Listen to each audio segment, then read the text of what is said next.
Welcome, fellow wanderers of the footballing universe, to a world beyond the drills, beyond the cones, beyond the whistle-blowing, clipboard-wielding, authority figures that have taken over our beautiful game. Today, we're diving into the chaotic, unpredictable, gloriously messy streets where football was truly born and where the greatest players to ever grace a pitch were sculpted, yes, by the game itself, not by the rigid hands of coaches. We're talking Messi, Zidane, Ronaldinho, Cole Palmer, Lamine Yamal, and even Arda Güler. However you pronounce his name, I don't know. Does anyone know? Please let me know in the comments. What do these legends all have in common? They didn't learn the game from PowerPoint slides. They didn't learn the game from dribbling through cones.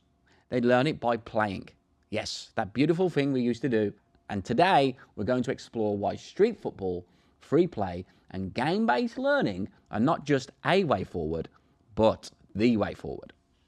On the board, yeah, I'm on the board, yeah, I'm on the board, yeah, and if you don't know, now you know I'm on the board, yeah, I'm on the board. You know what's gone missing in today's world of football? Play. And I'm not talking about organised, referee-whistled, time-structured, hyper-analysed football. I'm talking real play. The kind of play that happens when a kid grabs a football, finds a patch of dirt, and just goes at it.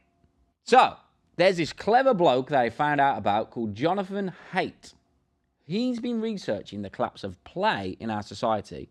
His studies reveal how we've become overprotective, overscheduled, and downright boring. First act is the loss of the play-based childhood. You were out with your friends after school. There was nobody supervising. You had to learn how to work out conflicts, how to face adversity.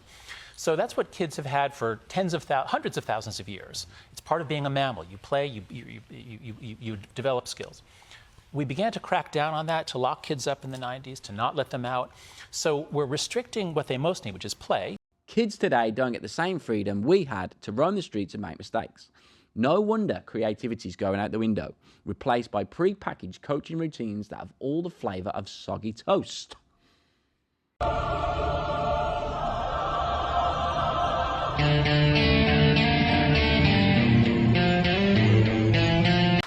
Little Messi, he's the GOAT. He's the actual GOAT. We got to listen to the GOAT, okay? Lionel Messi, the little magician from Rosario, Argentina, he didn't grow up under the tutelage of 45 coaches barking orders at him. He grew up in the streets, playing in the rough, dirty, dusty neighbourhoods with his good old mates. He didn't learn from being told, he learned from doing.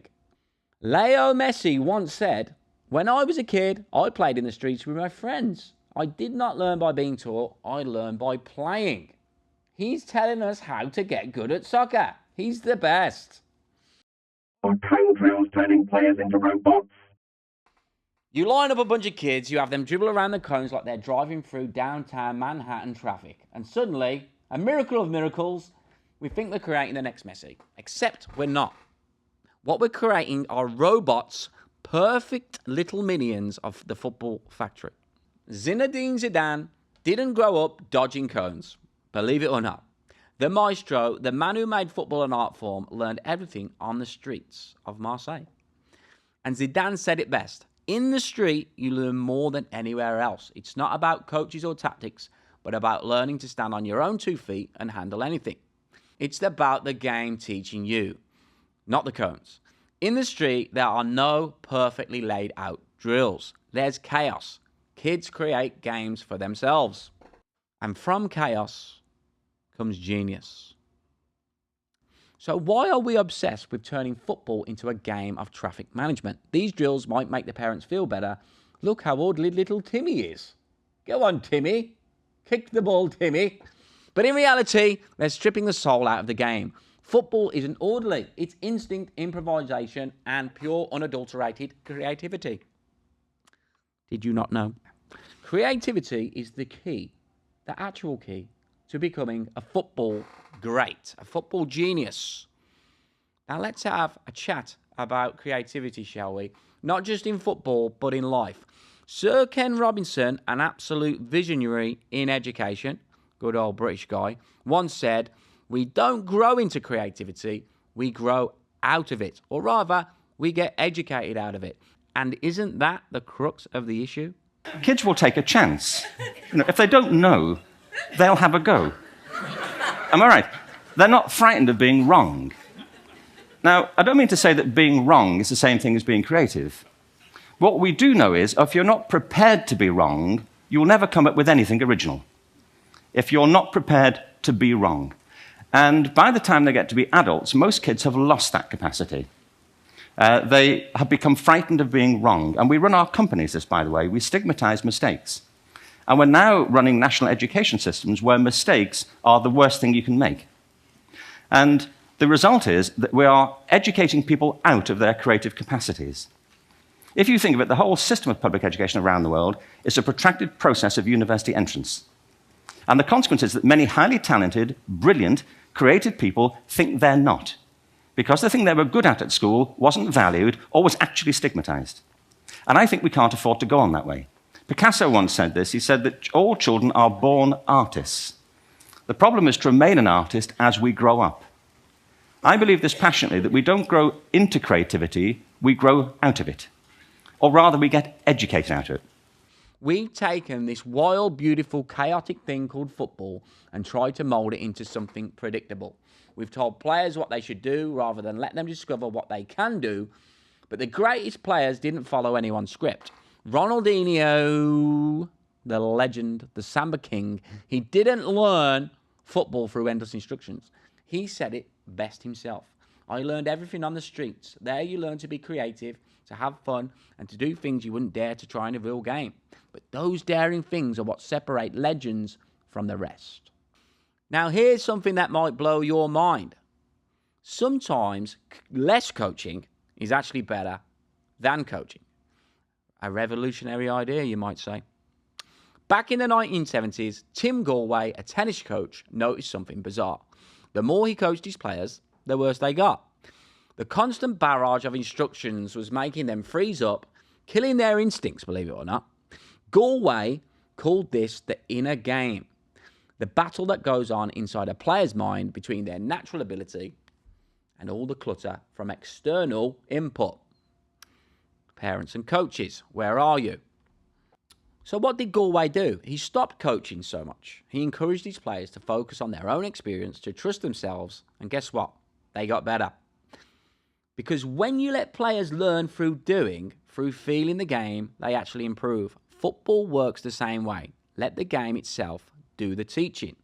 Arsene Wenger once said, no information is better than the wrong information. Now let's talk about one of the most revolutionary approaches to learning the game. Teaching games for understanding, or TGFU, as the academics like to call it. In the 1980s, two brilliant minds, Rob Thorpe and Dave Bunker, came up with this incredible idea. What, instead of doing isolated drills, we just let the players play. Let the game become the teacher. No scripted drills, no standing in lines, just pure, joyful football. Pep Guardiola, if you've ever heard of him, one of the best coaches on the planet, said it himself about Cole Palmer, who is one of the best young players in the world. You see that street football element in him, where he's not afraid to take people on. That element is what makes footballers great. From the greatest soccer coach on the planet. Right now. It's not me, believe it or not. Let's be honest, the best players in the world didn't come from football academies. They came from the streets, from playgrounds, from chaotic games where rules were made to be broken. Just look at the current crop of rising stars. Lamine Yamal, the Barcelona sensation, could be the next GOAT. He said, for me, football is about enjoying the game, having fun. That's what I've always done, whether in the streets or now at Barcelona. Cole Palmer once said about street football, you just get the ball and go at people. That's how you learn to dribble and make quick decisions.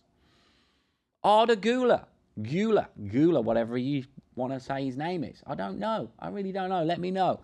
In the streets, you play without thinking too much. You just play. He's not too bad either, right? These players aren't just skilled, they're feelers. They've learned how to adapt, how to improvise, how to create. And that's because the streets taught them, not some overstructured training system. Okay, so here's the truth that we've unearthed today. If you want to see real football magic again, stop overcoaching. Stop overstructuring. Let the players play. Let the game be the teacher. Let the streets be the classroom, and let the creativity flow freely. That's how Messi, Zidane, Ronaldinho, and today's rising stars like Lamine Yamal and Arda Güler became the players that they are. Football, the beautiful game, wasn't meant to be rigid, perfectly orchestrated routine. It was meant to be wild, spontaneous, and above all, fun. A short word, underestimated. So, this has been the Global Street Soccer podcast introduction. So, go, grab a ball, find a patch of dirt, and play. I'll see you out there.